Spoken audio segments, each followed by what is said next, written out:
അധ്യക്ഷ പ്രസംഗത്തിനായി വിരാലി district chairman reverend Justin അച്ഛൻ അവറുകളെ ആദരപൂർവ്വം ക്ഷണിച്ചുകൊള്ളുന്നു. ദൈവനാമം മഹത്വപ്പെടുമാറാകട്ടെ. ഇന്ന് ഈ കൺവെൻഷനെ നേതൃത്വം നൽകിക്കൊണ്ടിരിക്കുന്ന റവറൻഡ് ടി.ആർ. സത്യരാജച്ചൻ, ഈ ദിവസങ്ങളിൽ നമുക്ക് മുഖ്യ സന്ദേശം നൽകുവാനായി നമ്മോടൊപ്പമായിരിക്കുന്ന റവറൻഡ് ഡോക്ടർ മോത്തി വർക്കി അച്ഛൻ, അനുഗ്രഹീത ഗാനങ്ങൾ ആലപിക്കുന്ന ഗായക സംഘ അംഗങ്ങളെ, കൺവെൻഷൻ കമ്മിറ്റി അംഗങ്ങളെ, ആരാധനയിലേക്ക് ഈ കൺവെൻഷൻ യോഗത്തിലേക്ക് കടന്നു വന്ന വിശ്വാസ സമൂഹമേ, വേദിയിലായിരിക്കുന്ന ഡിസ്ട്രിക്ട് ചെയർമാൻ അച്ഛന്മാർ, മറ്റ് ശുശ്രൂഷകരെ, എല്ലാവർക്കും കർത്താവായ യേശുക്രിസ്തുവിൻ്റെ നാമത്തിലുള്ള സ്നേഹവന്ദനം. ഈ അനുഗ്രഹീതമായ ദിവസങ്ങളിൽ തിരുവചനം കേൾക്കുവാൻ ദൈവം നമുക്ക് അവസരം നൽകുന്നു.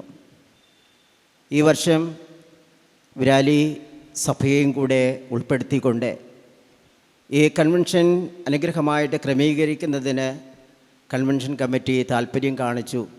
അതിലുള്ള സന്തോഷവും കൂടെ പങ്കുവയ്ക്കുകയാണ്. കുറേ വർഷങ്ങൾക്ക് മുമ്പ് ഞാൻ മനസ്സിലാക്കുന്ന പ്രകാരം വിരാലി പ്രദേശങ്ങളിൽ നിന്ന് ധാരാളം ആളുകൾ അന്ന് പാലമില്ലാതിരുന്ന സമയത്ത് അവർ വളരെയധികം പ്രയാസപ്പെട്ടാണെങ്കിലും ഈ കൺവെൻഷൻ യോഗങ്ങളിൽ വന്നിരുന്നു എന്ന് അവിടെയുള്ള പിതാക്കന്മാർ പറയുന്നത് കേൾക്കുവാനായിട്ട് കഴിഞ്ഞു. കഴിഞ്ഞ 71 വർഷങ്ങളായി ദൈവം അനുഗ്രഹമായി നമ്മെ എല്ലാവരെയും നടത്തുന്നു. ഈ പ്രദേശത്തിന് തന്നെ ഒരു വെളിച്ചമായി, വിളക്കായി അനുഗ്രഹീതമായ ഈ കൺവെൻഷൻ നടന്നു വരുന്നു എന്നുള്ളത് ഏറെ ശ്ലാഘനീയമായ ഒരു കാര്യമാണ്.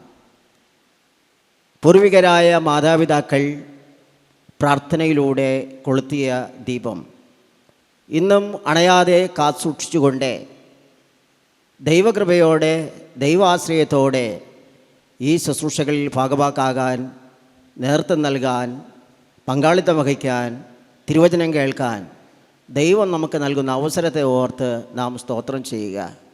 കാരണം കർത്താവാണ് നമ്മെ വിളിച്ചത്. കർത്താവാണ് നമ്മെ വിളിച്ച് വേർതിരിച്ച് ഈ ശുശ്രൂഷയിലേക്ക് നമ്മെ കൊണ്ടുവന്നത്. ആ ദൈവവിളിക്ക് അനുസരണമായി നാം ജീവിക്കുമ്പോഴാണ് നമ്മുടെ ജീവിതങ്ങൾ ഏറെ അനുഗ്രഹമായി തീരുന്നത്, ഏറെ അർത്ഥവത്തായി തീരുന്നത് എന്നത് സംശയമില്ലാത്തൊരു കാര്യം. ആ ഒരു വിശ്വാസവും ആ ഒരു പ്രത്യാശയും ഉയർപ്പിൻ്റെ സന്തോഷവും ഒക്കെ നമ്മുടെ ജീവിതത്തിൽ ഉള്ളതുകൊണ്ട് തീർച്ചയായിട്ടും നമ്മുടെ ജീവിതയാത്ര അനുഗ്രഹമായി മുന്നോട്ട് നയിക്കുവാനായിട്ട് കഴിയും. വേദപുസ്തകത്തിൽ ദൈവാശ്രയത്തോടെ ജീവിച്ച അനേകം പേരെ കുറിച്ച് നമുക്ക് മനസ്സിലാക്കുവാനായിട്ട് കഴിയും. 19-ാം സങ്കീർത്തനം അതിൻ്റെ 7-ാം വാക്യത്തിൽ യഹോവയുടെ ന്യായപ്രമാണം തികവുള്ളത്, അത് പ്രാണനെ തണുപ്പിക്കുന്നു എന്ന് ദാവീദ് പാടുന്നതായി നമുക്ക് കാണുവാനായിട്ട് കഴിയും. ദാവീദ് ഈ സങ്കീർത്തനം എഴുതുമ്പോൾ തൻ്റെ ജീവിത അനുഭവങ്ങളിൽ നിന്നുകൊണ്ടുള്ള ഒരു സങ്കീർത്തനമായി നമുക്ക് മനസ്സിലാക്കുവാനായിട്ട് കഴിയും. എല്ലാ സങ്കീർത്തനങ്ങളുടെയും പിന്നിൽ, അതിൻ്റെ പിന്നിലുള്ള ഒരുപാട് ചരിത്രങ്ങളുണ്ട്, അവർ ദൈവം നടത്തിയ വഴികളുണ്ട് എന്ന് നമുക്കറിയാം. സന്താപവേളകളിലും സന്തോഷവേളകളിലും ദൈവിക ആരാധനയിലൂടെ ദൈവം നൽകുന്ന നന്മകളെയും അനുഗ്രഹങ്ങളെയും ഒക്കെ ഓർത്തുകൊണ്ട് പാടിയ കീർത്തനങ്ങളാണ് നമ്മുടെ വേദപുസ്തകത്തിലെ സങ്കീർത്തനങ്ങൾ എന്ന് നമുക്ക് മനസ്സിലാക്കുവാനായിട്ട് കഴിയും. ഇവിടെ ദാവീദ് പറയുന്നത് യഹോവയുടെ ന്യായപ്രമാണം തികവുള്ളത് എന്നതാണ് പറയുന്നത്. ആട്ടിടയ ബാലന് അധികാരത്തിൻ്റെ ചെങ്കോൽ നൽകി ദൈവം ദാവീദിനെ അനുഗ്രഹിച്ചു എന്ന് ദാവീദിനെക്കുറിച്ച് പഠിക്കുമ്പോൾ നമുക്ക് മനസ്സിലാക്കുവാനായിട്ട് കഴിയും. വീണ്ടും ദാവീദ് പറയുന്നത് എന്താണ് ദൈവവചനം. നാം ദൈവവചനം കേൾക്കാനായിട്ട് ഇവിടെ വന്നിരിക്കുന്നു. കഴിഞ്ഞ 3 ദിവസങ്ങളിൽ തിരുവചനം നമുക്ക് ഏറെ അനുഗ്രഹമായിരുന്നു. വരുന്ന ദിവസങ്ങളിലും തിരുവചന കേൾവിക്കായിട്ട് നാം ദൈവസന്നിധിയിലേക്ക് അടുത്തു വരികയാണ്. ഈ 19-ാം സങ്കീർത്തനത്തിൽ പറയുന്നത് എന്താണ് നമുക്ക് തിരുവചനം നൽകുന്നത് എന്നതാണ്. 7-ാം വാക്യത്തിലേക്ക് വരുമ്പോൾ വചനം തണുപ്പിക്കുന്നതാണ് എന്നവിടെ രേഖപ്പെടുത്തിയിരിക്കുന്നു. പറയുന്നു, പ്രാണനെയും ജീവിതത്തെയും ഒക്കെ തണുപ്പിക്കുന്നതാണ്, ആശ്വാസം നൽകുന്നതാണ് തിരുവചനം. നമുക്കറിയാം, നാം നടന്നു വന്ന വഴികളിൽ ഒരുപാട് പ്രതികൂലങ്ങളും പ്രതിസന്ധികളും ഒക്കെ ജീവിതത്തിലുണ്ടായിരുന്നു. കണ്ണുനീരിൻ്റെ താഴ്വരയിൽ കൂടി കടന്നുപോയ സാഹചര്യങ്ങളുണ്ടായിരുന്നു. പലപ്പോഴും അസാധ്യമെന്ന് തോന്നിയ സന്ദർഭങ്ങൾ നമ്മുടെ ജീവിതത്തിൽ ഉണ്ടായിരുന്നു. എന്നാൽ ദൈവവചനം നമുക്ക് ആശ്വാസം നൽകി, നമ്മെ ശക്തീകരിച്ച്, നമ്മെ തണുപ്പിച്ച്, നമുക്ക് സമാധാനം നൽകി, നമ്മുടെ പ്രാണന് ആശ്വാസം നൽകി, നമ്മുടെ ജീവിതത്തെ നമുക്ക് മുന്നോട്ട് നയിക്കാനുള്ള ദൈവകൃപ നൽകി നമ്മെ വഴി നടത്തുന്നു എന്നതാണ്. ആ ഒരു ദൈവിക കൃപ ഉള്ളതുകൊണ്ട് നമുക്കെല്ലാവർക്കും ഒരുമിച്ച് വന്ന് ദൈവവചനം കേൾക്കാനും ശുശ്രൂഷയുടെ ഭാഗമായി തീരാനും ദൈവം കൃപ ചെയ്യുന്നു എന്നത് ദൈവവചനം നമ്മെ പഠിപ്പിക്കുകയാണ്. ദൈവരാജ്യ സന്ദേശം ആശ്വാസം പകരുന്നതാണ്. ആശ്വാസം ജീവിതത്തിൽ ഇല്ലാത്തവർക്ക് ആശ്വാസം നൽകുന്നതാണ് തിരുവചനം എന്ന് നമുക്ക് കാണുവാനായിട്ട് കഴിയും. വീണ്ടും ആ വാക്യം തന്നെ 7-ാം വാക്യത്തിലേക്ക് വരുമ്പോൾ അല്പബുദ്ധിയെ ജ്ഞാനിയാക്കുന്നതാണ് തിരുവചനം എന്നതാണ്. തിരുവചന കേൾവി അല്പബുദ്ധിയെ ജ്ഞാനിയാക്കുന്നതാണ്.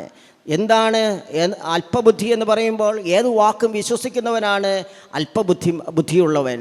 അല്പബുദ്ധി എന്ന് പറയുന്നത് ആരെന്ത് പറഞ്ഞാലും അത് അതേപടി വിശ്വസിക്കുന്നവനാണ്. അല്പബുദ്ധിയെ ദൈവത്തിൻ്റെ ജ്ഞാനം നൽകി അനുഗ്രഹിക്കുന്നതാണ് തിരുവചനം. നമുക്കറിയാം, വചനം ജഡം ധരിച്ച് കൃപയും സത്യവും നിറഞ്ഞവനായി നമ്മുടെ ഇടയിൽ പാർത്തു.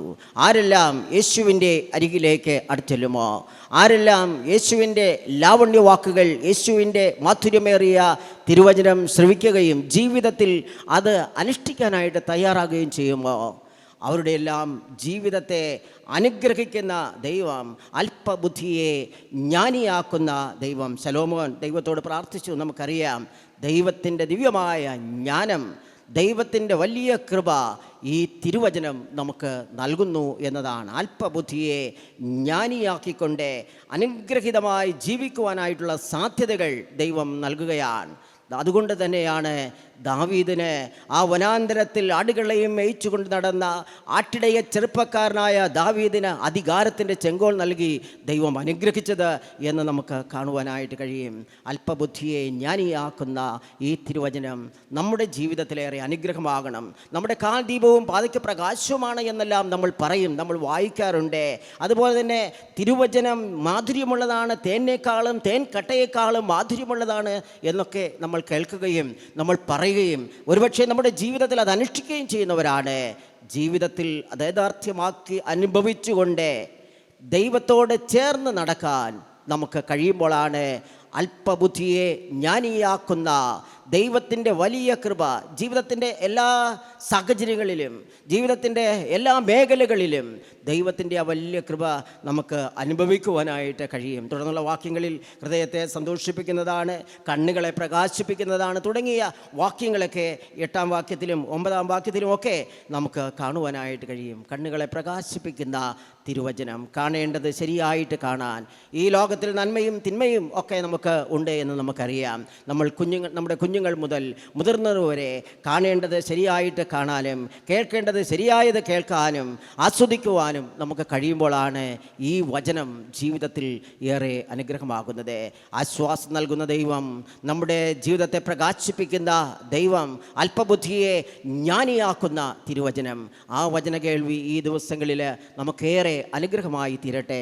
എല്ലാ ദൈവകൃപയും ദൈവിക അനുഗ്രഹവും ഇന്നത്തെ വചന കേൾവിയിലൂടെയും സർവശക്തനായ ദൈവം നമ്മെ അനുഗ്രഹിക്കട്ടെ. കർത്താവായ യേശുക്രിസ്തുവിൻ്റെ നാമത്തിൽ തന്നെ ആമേൻ.